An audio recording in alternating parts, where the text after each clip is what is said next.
You didn't stumble into that relationship by accident. You didn't just happen to cross paths with a narcissist. No, you were placed there. And today, I'm going to tell you exactly why. Now, I know how that sounds. You're probably thinking, why me? Why did I have to go through that pain, that manipulation, that soul-crushing confusion? But what if I told you that there's a reason behind it? That there's a truth so powerful, so life-altering, that once you hear it, you'll never look at that experience the same way again. You see, most people focus on the narcissist, on their behavior, their lies. But this isn't about them anymore. This is about you. And the reason you were placed in that storm is the same reason you're about to rise from it, stronger, louder, and more unshakable than ever before. So buckle up, because the truth will shock you. There's a moment in life, maybe you missed it, that changes everything. It's the moment when you slowly start forgetting who you are. It doesn't happen all at once. It's subtle. You start putting others first a little too often. You shrink yourself to keep the peace. You stop trusting your gut. You second-guess your needs, your feelings, your worth. You tell yourself it's fine, that you're being nice, that this is love, but really what's happening is the slow erosion of self. You've been conditioned, maybe by your past, maybe by childhood, maybe by a culture that tells you being likable matters more than being honest, to believe that being good means being quiet, being agreeable, being small. And that's exactly when they walk in. The narcissist sees you long before you see them, not because you're weak, but because you're open, you're giving, you're willing to carry more than your share. And that's what makes you magnetic to someone who wants power. A narcissist doesn't look for people they can destroy. They look for people who don't know how powerful they already are, because those people won't fight back. Not at first. Those people will rationalize the manipulation, excuse the gaslighting, twist themselves into knots trying to be enough. They'll hand over their intuition, their confidence, and their voice, because somewhere along the line they learned that love is something you earn. And narcissists, they feed on that. You see, they didn't choose you at random. They chose you because you were ripe for the lesson. And that lesson was, it's time to come home to yourself. The narcissist's role in your story was never to love you. It was to mirror everything inside of you that still needed healing. That fear of abandonment, that belief that you're only valuable if you're needed, that discomfort with setting boundaries. They saw it, and whether consciously or not, they used it. Not because you deserved it, but because there's a version of you waiting on the other side of this that doesn't tolerate crumbs anymore. That version of you, they're bold. They speak up. They don't over-explain, apologize for existing, or trade their peace for approval. But you couldn't become that person without first realizing how far you drifted. The narcissist was a wake-up call, not a curse. Yep. And I know that sounds outrageous, especially when you're still licking your wounds, still questioning your sanity. But you've got to hear this. The moment you started giving your power away, the universe sent someone to show you what that would cost. And it hurt like hell. But that pain wasn't random. It was a spotlight, a siren, a push. You didn't get into this dynamic because you're broken. You got in because you're wired to love deeply, to give, to heal. But that same wiring becomes your weakness when it's not balanced by self-respect. And that's what this experience was designed to teach you. Because when you finally remember who you are, when you finally feel your own strength again, everything changes. You stop chasing people who breadcrumb you. You stop tolerating emotional gymnastics. You stop performing for love. Instead, you start attracting people who match your energy, not exploit it. You raise your standards, you get clear, you reclaim every piece of yourself you once handed over just to feel accepted. And that shift, it doesn't just change your relationships, it changes your life. We don't like to talk about wounds. We like to pretend they're not there. We bury them. We cover them with accomplishments, perfectionism, people-pleasing. We stay busy. We say we're fine, but deep down, there's this ache, this unspoken fear that something about us isn't enough. And that wound, that's where the narcissist found you. They didn't create the wound, let's get that straight. That pain was already there. Maybe it came from a parent who withheld love unless you performed. Maybe it came from years of being overlooked, misunderstood, or told that your emotions were too much.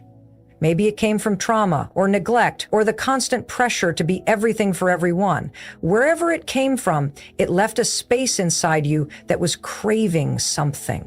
Validation, attention, love, safety. And narcissists, they know how to mimic those things. At first, they find the wound and they study it. They feed it just enough to keep you hooked. They say the right things, mirror your dreams, make you feel like they finally see you. It feels intoxicating because it's hitting the very place inside you that's been hungry for so long. But that attention isn't nourishment, it's bait.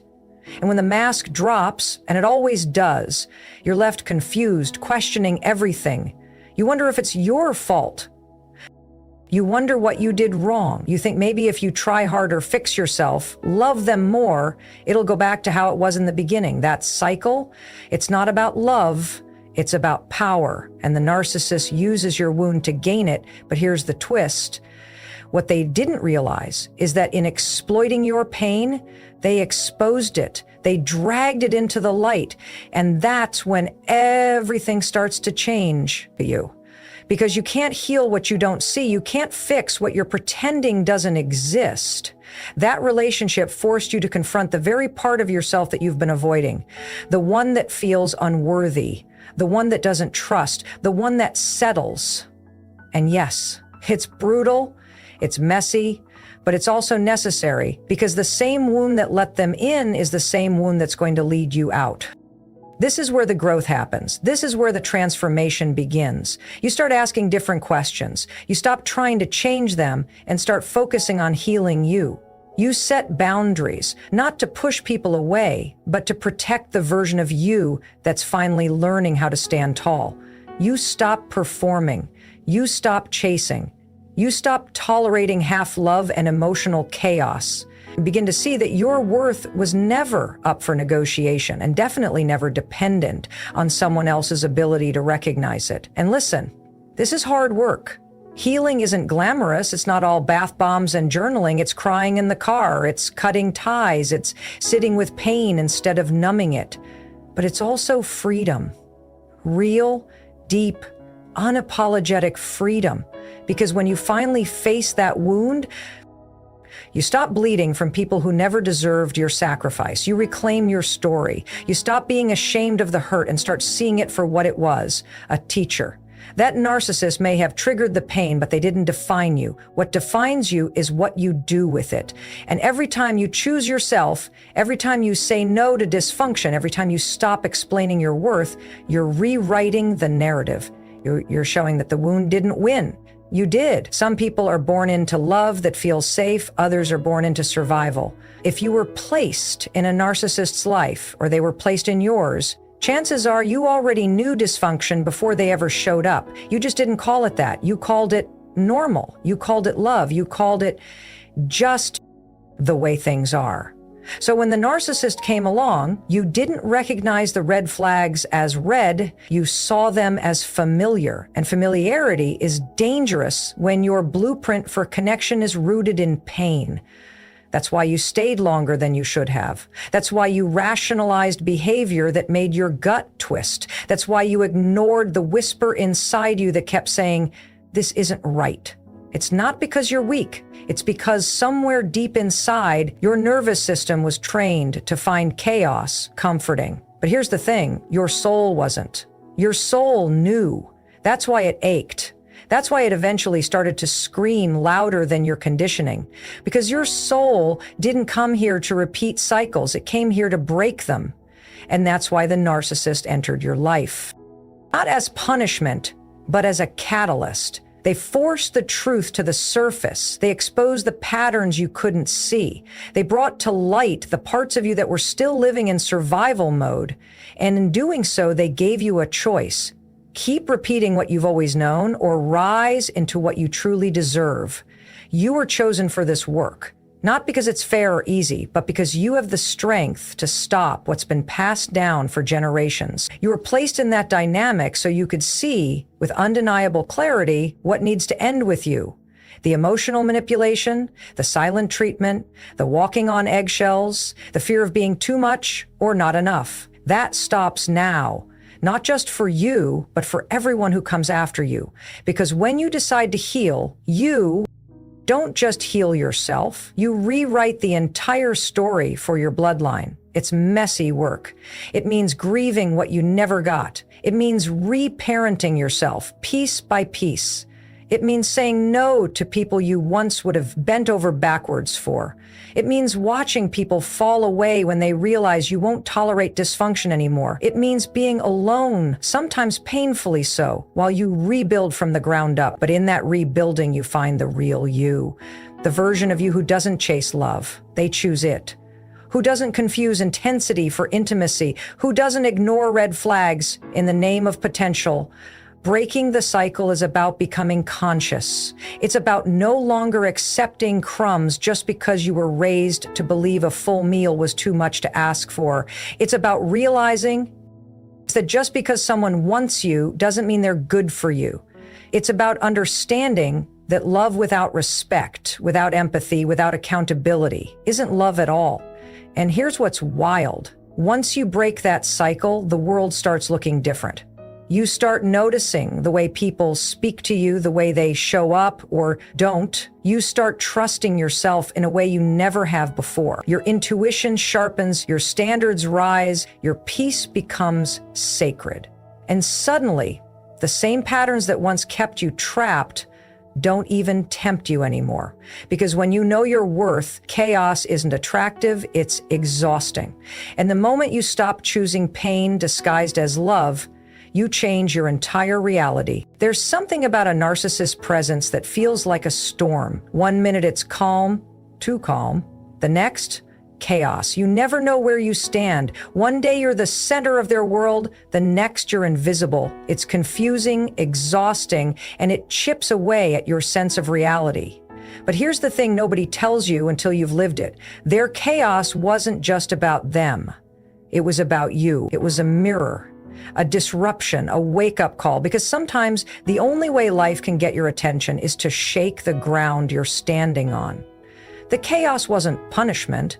It was the universe saying, hey, something here needs to change. Not just in your circumstances, but in you. Because before the narcissist entered your life, there were already parts of you screaming for attention.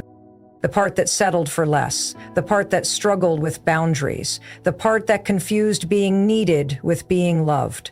You might have looked functional on the outside, career, friends, routine, but deep inside there was something unhealed, something forgotten, something disconnected from your power. Enter the narcissist. They don't just walk into your life, they crash into it. And when they do, they don't bring calm, they bring tests. Pressure, emotional roller coasters that force you to choose. Are you going to keep abandoning yourself, or are you finally going to come home? That's what the chaos was, a push. It was meant to break the pattern of silence you learned growing up, to break the habit of staying quiet, to keep others comfortable, to challenge the belief that love requires suffering, to stop you in your tracks and say, this is what it looks like when you don't listen to your intuition. That internal screaming you felt every time something didn't sit right, that was the real you, trying to be heard over the noise.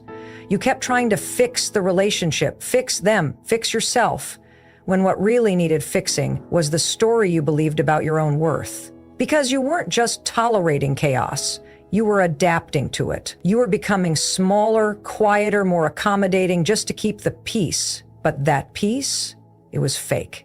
And your body knew it. That anxiety, that knot in your stomach, that chronic overthinking, all signs that your nervous system was begging you to get out of survival mode.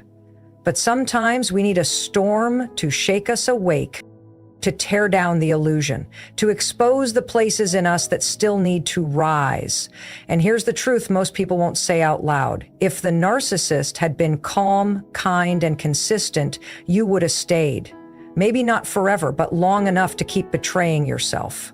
The chaos forced your hand. It made the dysfunction too loud to ignore. It peeled back the layers you spent years building around your pain and said, look, you can't pretend anymore. And in that unraveling, you found your strength. Not all at once, not cleanly, but piece by